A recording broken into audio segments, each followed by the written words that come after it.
We're living in confusing times. Too often we don't know where to turn for clarity. With the Ruthless Compassion podcast, we strive to give you content that's authentic, uplifting, and inspiring. We're sharing leading-edge ideas and offering practical tools for change. We're talking to passionate, creative individuals who will challenge your assumptions and help you to see things from a fresh perspective. Everybody has a story to tell, and this platform will bring you some of the best. Welcome to the Ruthless Compassion podcast.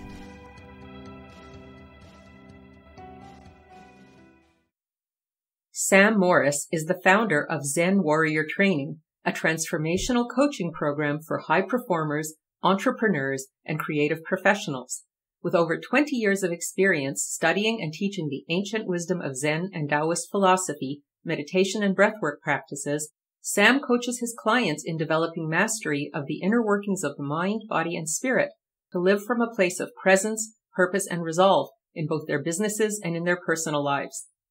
Sam's passion for his work is partly born out of his own transformational process after a car accident caused by a drunk driver in 1999 left him paraplegic. Sam lives in Portland, Oregon, and works with clients around the world. Welcome, Sam Morris, to the Ruthless Compassion podcast. Well, thank you, Marcia. It's great to be here. Well, I wanted you to maybe start by telling the listeners who you are and what you do. Yes. So my name is Sam Morris, and I am the founder and creator of Zen Warrior Training, which is a coaching program, a mindfulness coaching program for high performers. I guide people through major transformation processes in their lives, helping people to connect with their true self and decondition their minds from the conditioning of culture and familial influences, so that they can really connect to who they truly are and live from that space and work from that space, both in their personal and professional lives. Wow, that's pretty interesting stuff. How did you get involved in doing that kind of work?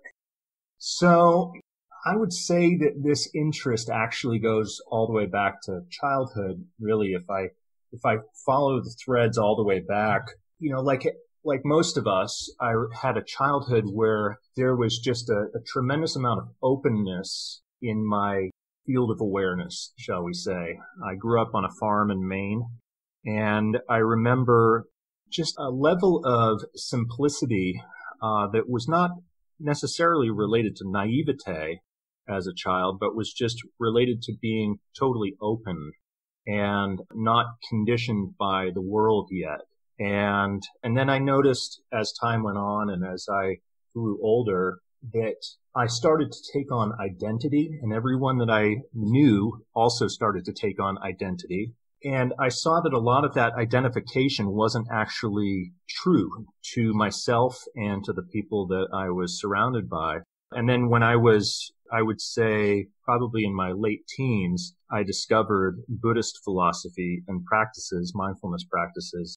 And I realized that what they were speaking to in these ancient Buddhist teachings was precisely what I was identifying in terms of the way in which people start to absorb attachments to things that are impermanent and identify with those attachments and ultimately end up losing connection to who they really are in that process. And so I started to really identify a lot of truth to these Buddhist teachings. And then in the summer of 1999, I had just finished leading a bicycling trek across the U.S. for 9 teenagers. And then 2.5 months later, I was in a car accident caused by a drunk driver, which left me paraplegic. And that was a real test to really how much I was embodying these principles, because I was having to go through my own identity crisis of losing the whole lower half of my body, which to me was essential in the life that I lived. I was a very active person, and suddenly I went to losing not only my ability to walk, but also my sexual function and my bowel and bladder control and sensation. And so I had to work with letting go of my attachment to my body being a certain way in order to feel whole. And that process was a long process where I worked with meditation and breath work and movement and used a lot of somatic awareness practices to sort of work through the layers of trauma that had me feeling disconnected from myself. And I guess it was 2013, I was looking for a new direction in my life and career, wanted to find something really meaningful to do where I could really be of service to the world. And I had heard over the years so many times people say to me, boy, with everything that you've been through, I don't know how you come out on the other end, happy and fulfilled and laughing and treating your situation with such a sort of a lightness of heart. And I used to just take that as a compliment. And then I realized at a certain point that I was actually doing something that that was sort of native to me, or that I had somehow learned, whether in this lifetime or another, that people could benefit from. So essentially what I did was I sort of learned how to, in essence, sort of reverse engineer my own attitude and thinking to be able to apply it to any person going through whatever set of physical or psychological challenges that they were dealing with so that they could live a more fulfilled life. Yeah, and I guess nobody could accuse you of not having street cred. Yeah, that's true. Wow, when you tell your story, it's really heartbreaking, but it's also very inspiring. It's this kind of weird mixed emotion that I get when you tell the story. It's just a lot of like, oh my gosh, and oh my gosh, just the way that you've been able to transform this horrible adversity into like something very inspirational for yourself and for others. Yes, absolutely. Well, I really find that purpose is not something that is discovered. It is something that is created. And for me, the purpose that I've created in my life has been from taking this seemingly chaotic, just absolutely traumatic, beyond imagination situation and discovering and creating meaning and order out of it. And it's something that I still work on a regular basis, day in and day out.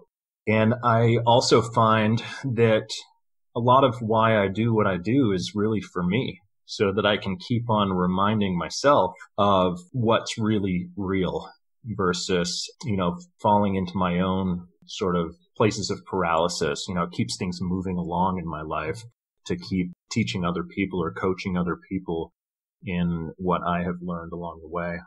You said a very interesting little Freudian statement here, places of paralysis, because here you are in a wheelchair. But I think you're right. I think some people who are, able-bodied, so-called, are very much paralyzed psychologically.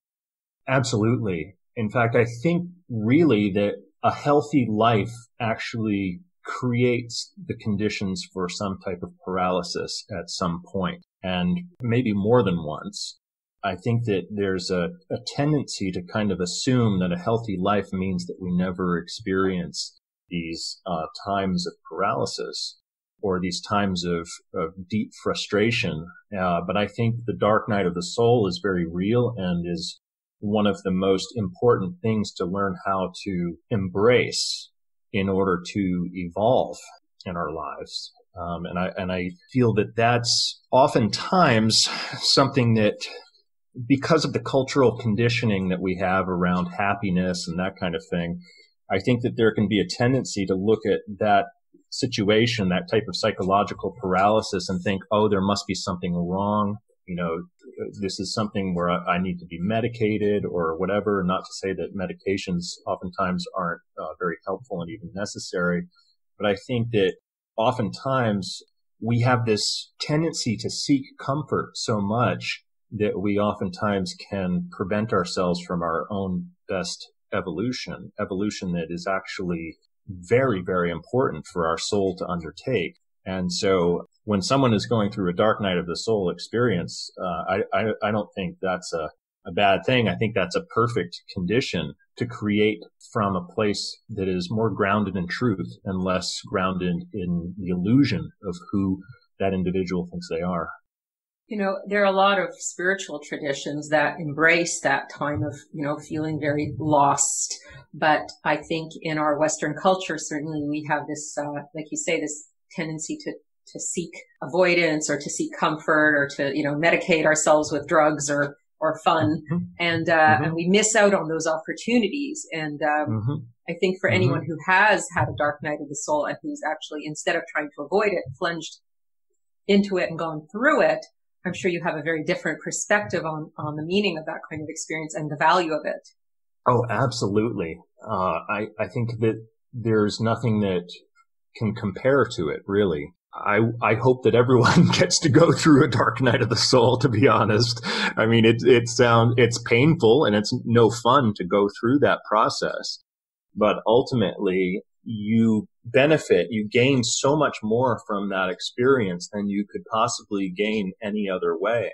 And I think that the biggest obstacle really is our cultural conditioning around comfort, that where there's this kind of unconscious notion that if something is off, if we are experiencing some type of paralysis in our lives, or if we just feel lost or whatever, that somehow that's a condition that needs to be treated versus an opportunity.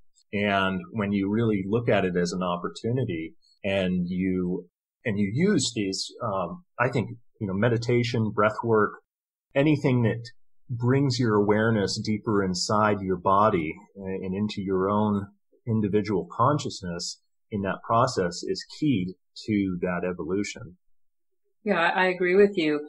I was having a conversation with one of my patients today about identity, and it really reminds me of what you're just talking about, because this is an individual who had a very strong identity that they were very attached to, and because of circumstances, they had to give up the career that the identity was attached to, and now they're feeling really lost because they lost that identity. And so I was suggesting that, sometimes our identity is a prison because we get locked into who we're supposed to be. And then the only way we can respond is according to that identity. There's no flexibility. There's no kind of thinking outside the box. So I was trying to get them to reframe it and see that how right now, when they don't have any fixed identity, they have all the possibilities open to them, and they have anything to look forward to. Anything is possible. And it's like, they could embrace that and just kind of surrender to the not knowing. They aren't so keen on that idea because they like control, but we're working on it. We're working on it because for me, it's a really positive thing to lose your quote unquote identity, because then you break free, right?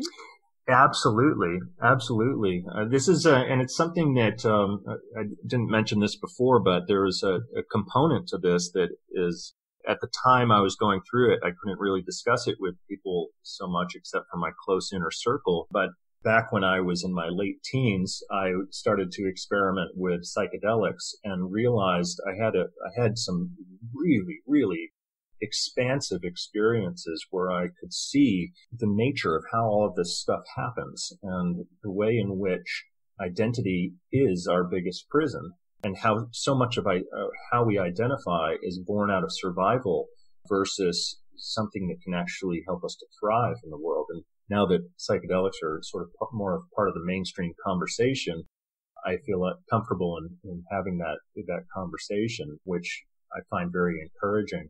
But yes, absolutely. I think that how we identify it can be our greatest prison, and there's really no need for it. I mean, to me, the most important thing is not identity, it's presence. If I have set up a lot of conditions in my mind and body of how I identify and say, well, this is how I identify and this is how I don't identify, well, I'm limiting my awareness. I'm limiting my sense of self by doing so. And I think that there's some kind of a unconscious mechanism that it attaches itself to identity out of a feeling of safety and security. And as long as I can identify with my tribe, essentially, then I'll feel okay in the world. Well, that's actually, if you think about the inverse of that, it would be, I don't feel okay in the world if I'm not identifying with a tribe or a philosophy or whatever. And so to me, I want to feel okay in the world no matter what. And a good example is, when I went through my loss of sexual function related to my paralysis, it was really, really hard for me to fully feel in a sense of wholeness as a man, because our cultural conditioning creates this notion that sexual function and manhood are the same thing, and they aren't. But if you're conditioned by that, even me with a very, very, very open mind, I still found myself in a state of paralysis and insecurity around that for a long time. And I wouldn't even date for a long time for the fear of that having to be revealed. But then I realized that it was me creating my own prison by identifying with that. And now I've moved beyond that, but most men in the world have not. So if most men were to experience that, which they may at some point in their lives, but probably for most of them, after they're probably through most of their sexual connection in their lives anyway. But if most men were to experience that in a way that we might describe as premature in their 20s, 30s, or 40s or whatever, they would be devastated, just like I was initially. And, that devastation could create lasting impacts on them. But for me, I feel like I've graduated from that program. I've moved on beyond the identity of needing that in order to feel whole and fulfilled as an individual. So it really is the identification with the conditions that we think must be met that is creating the very same thing that is keeping us in a state of paralysis. Yeah, the prison of the beliefs. Exactly. Well, you use the word presence, and I think that's a word that not a lot of people understand. So figuring that you're a bit of an expert in this field, maybe you can share what you mean by presence and maybe talk a little bit about, how people can achieve a greater state of presence in their lives.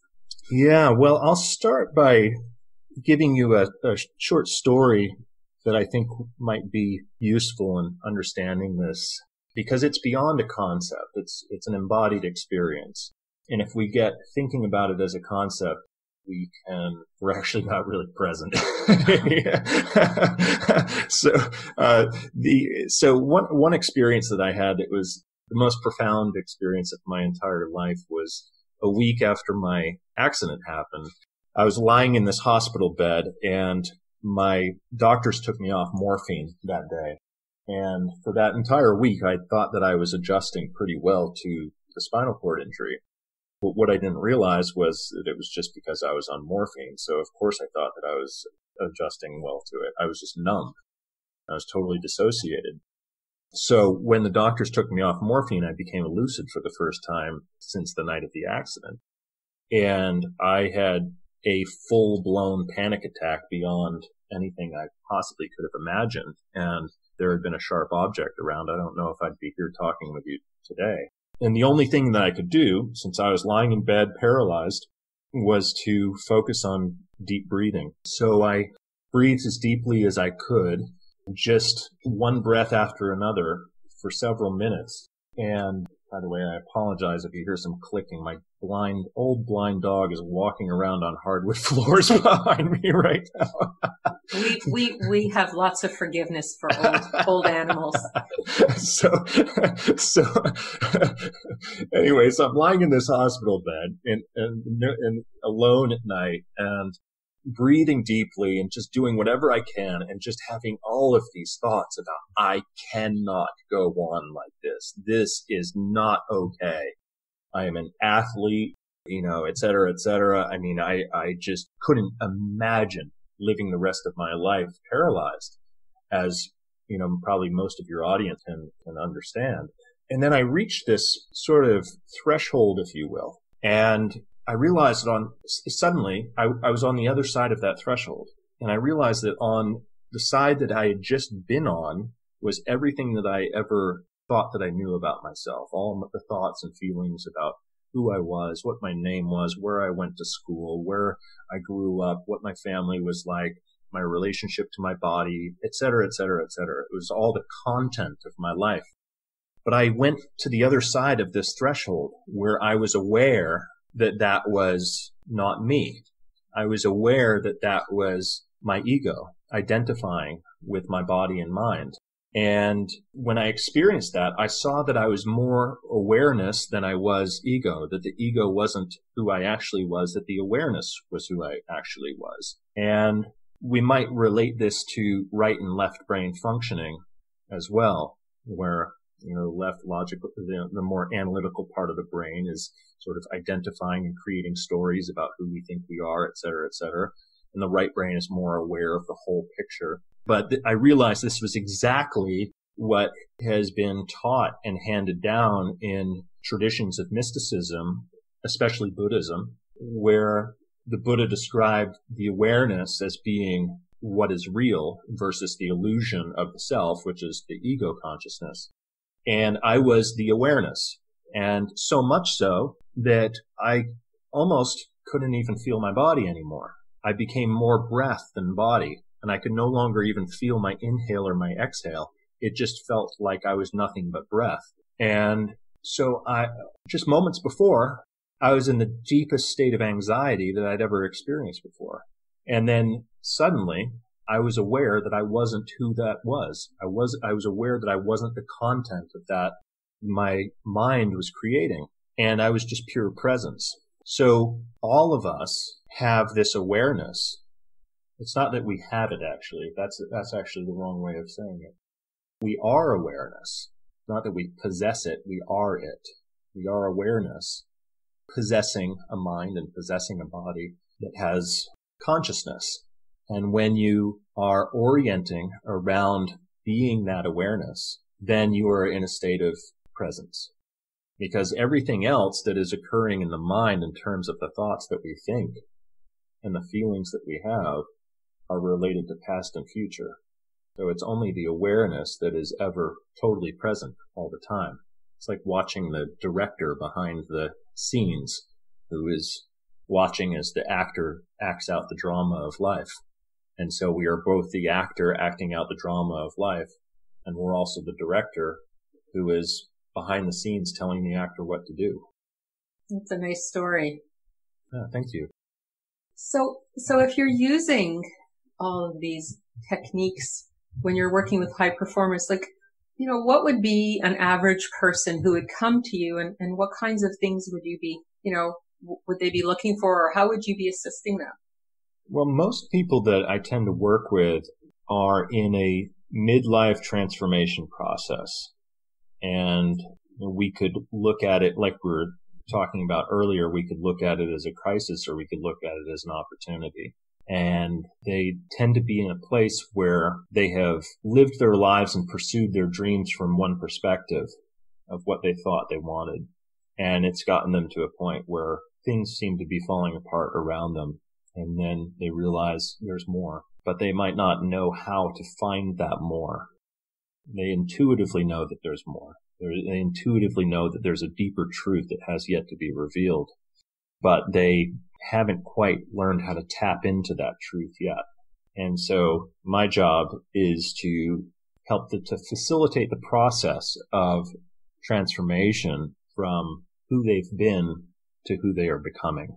And part of that is learning to let go of attachments to how they think and feel about themselves, and learn to consciously create in a manner in which they are focused on envisioning and connecting to who they really wish to become, not necessarily with an idea of the content, because the content tends to follow that. It's really connecting to the feeling first, a generalized intention and feeling of who they know what they know is possible, because we all have this connection to a place of what I feel is deep freedom inside of us. At least that's my experience. There is a place inside of us that knows freedom, that can remember freedom. It's really a process of remembering, putting things back together and letting go of all of the the perceptions and the stories of the past and the beliefs that they've taken on through childhood traumas and feeling the need to belong, that type of thing, and reminding them of that none of that stuff is really necessary, and that the second half of life can really be much more fulfilling than the first half because it can be more purposeful. Now that you've experienced all the things that have maybe not been so purposeful, and the ways in which those beliefs and attachments can just kind of lead you into your own internal prison, now you can look at life through a new lens and say, okay, well, what do I want to do in this second half of life that will leave me feeling more purposeful every day, so that when I go to bed at night, I feel like I've lived a purposeful life. And when I wake up in the morning, I can reconnect to that purpose and just keep on going day in and day out and maintain and build that vitality along the way as well. When you talk about living a purposeful life, I've been thinking a lot about addiction because I work with people who struggle with addiction a lot. And I keep thinking how, people pursue these compulsive behaviors, whether it's drugs or alcohol or eating or gambling, whatever.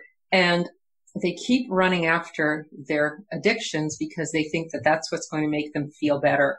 Mm-hmm. And, and they think that when the addiction fails, it's because they haven't done enough.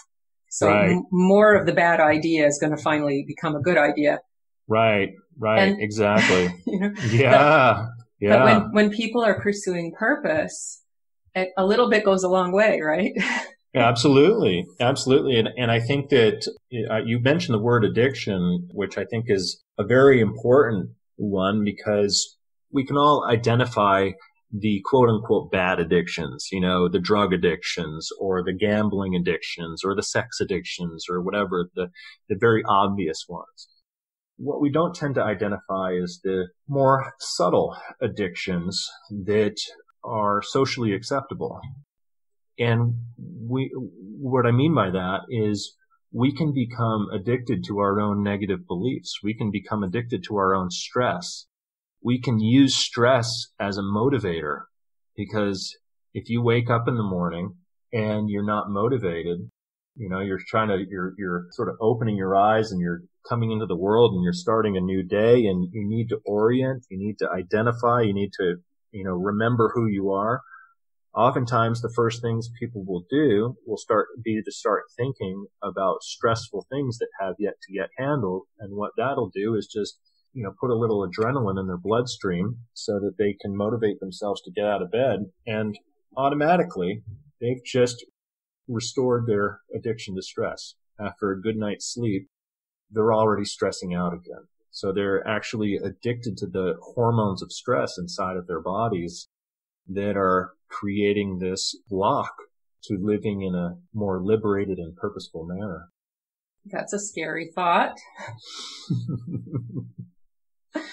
I think there's also other socially acceptable addictions, like being a workaholic or a people pleaser. Right? Sure. And we think, well, if I work hard, that's a good thing, or if I'm nice all the time, that's a good thing. So it's not a problem. But again, they're not coming from a place of presence. Yes, absolutely. Exactly. That's some of the people that I work with, they've become high performers for a reason. And that's because they've sort of forced themselves through their lives to work harder than most. And ultimately they end up also becoming more stressed out than most too.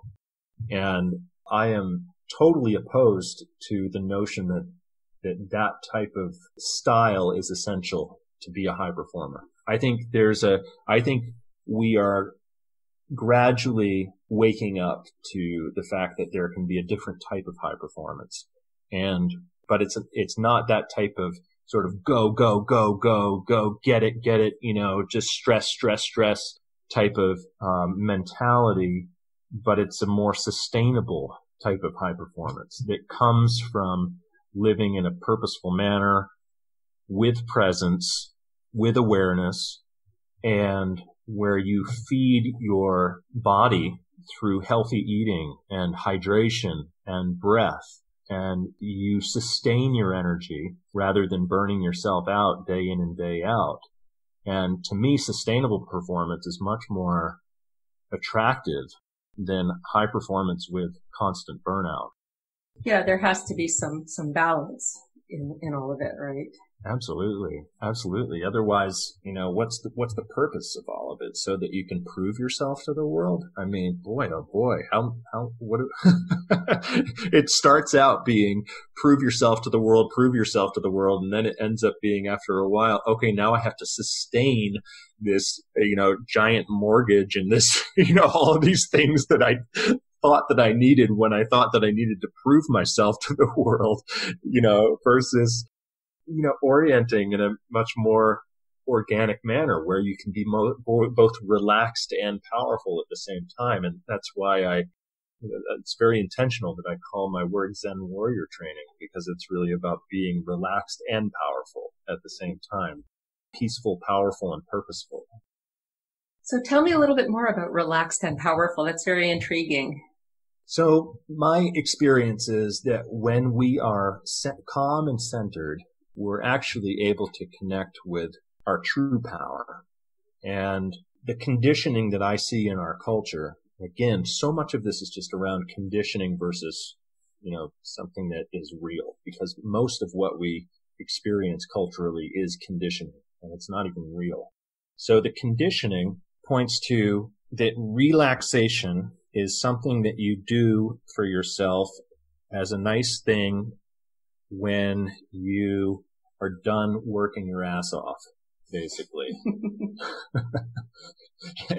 But people are so used to being in their stress response that even when they are quote unquote relaxing, let's look at a couple of different forms of relaxing. One form of relaxing could be watching Netflix or something like that. That could be sort of a daily form, TV or Netflix or whatever, having a drink and watching some TV. So most of what that is actually just a sort of a numbing process.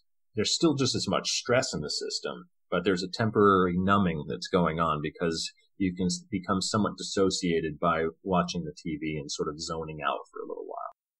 But there's still just as much stress in the system. It's just a temporary numbing, just it's like a drug.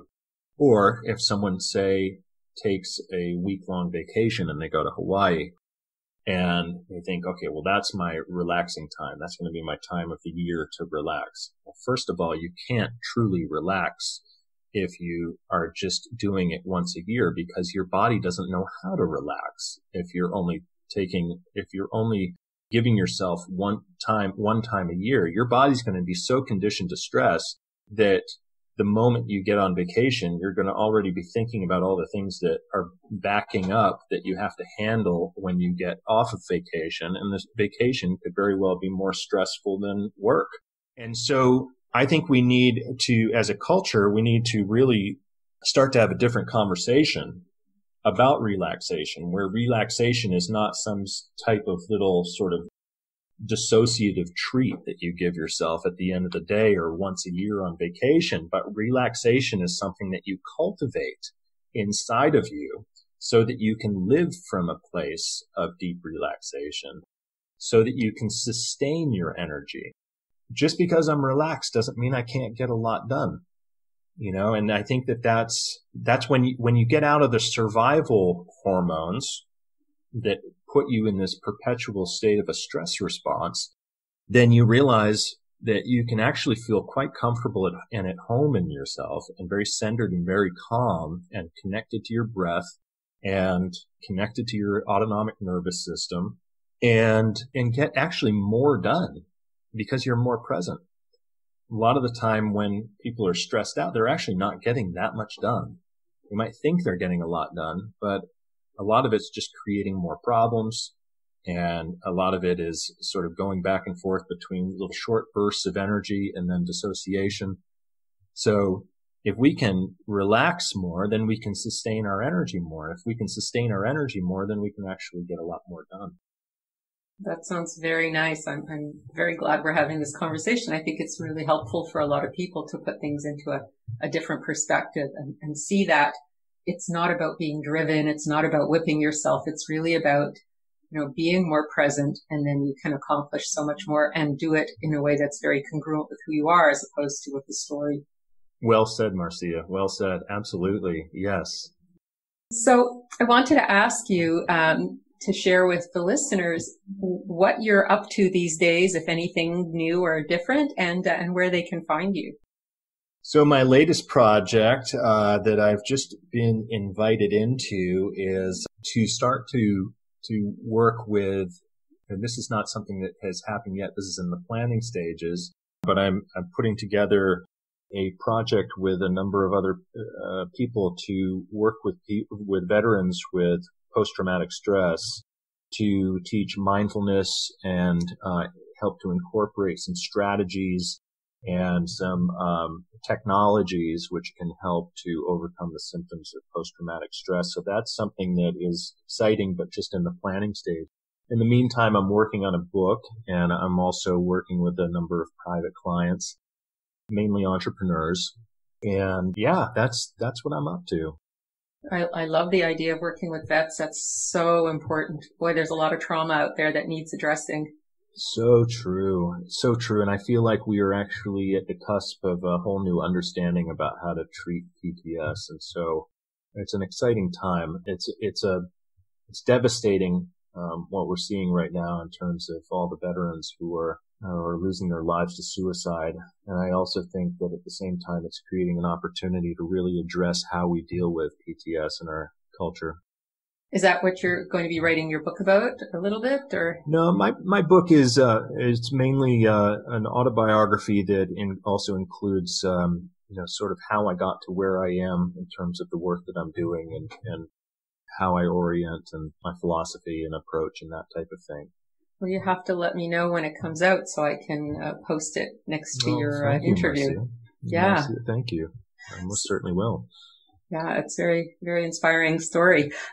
Just before we end, I thought maybe you could give the listeners a call to action, something that they can do tangibly to incorporate some of your ideas, your principles and practices.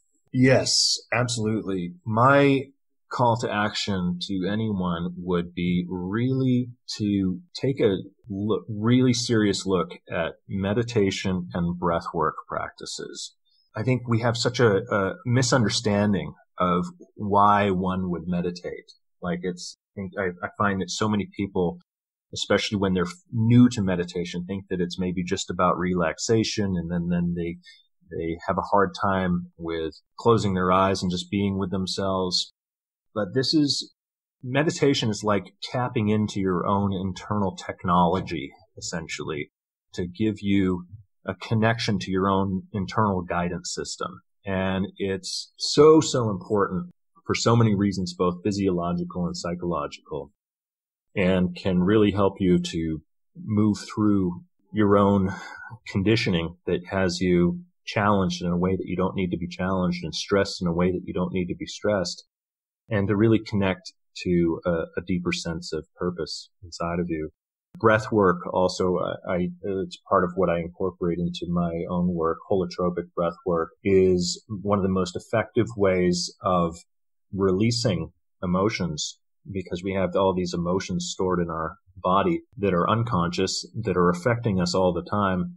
But most of them just we're so used to them being there. We're so used to these feelings being lodged in our unconscious, in our body, that we're not even aware that they're there, and yet they're affecting every moment of our lives. And so when you start to do an intentional breathwork practice, some of this stuff finally has a chance to release. So I really encourage your audience to check out meditation and breathwork practices, because a little bit goes a long way. Well, thank you. That's a very important call to action for sure. And I just want to thank you for coming on the podcast today. It's been really very inspiring and great reminders of things that I knew, but it's always good to, hear them again. And these are important messages, especially in these very interesting times. Well, thank you, Marcia. I really appreciate you inviting me on. All right. Well, all the best. Thank you.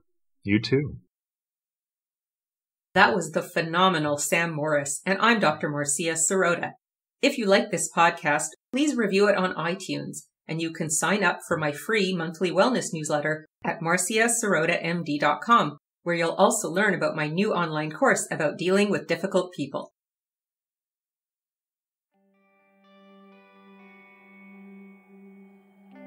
Life can be challenging. It's a lot easier, though, when we're connected to a strong community of people who share our vision, but who also challenge our assumptions. Our community at the Ruthless Compassion Institute embraces concepts such as empathy, honesty, empowerment, and personal responsibility. We're glad you spent some time with us today, and we hope you join the Ruthless Compassion community and keep on listening to the amazing stories our members have to tell.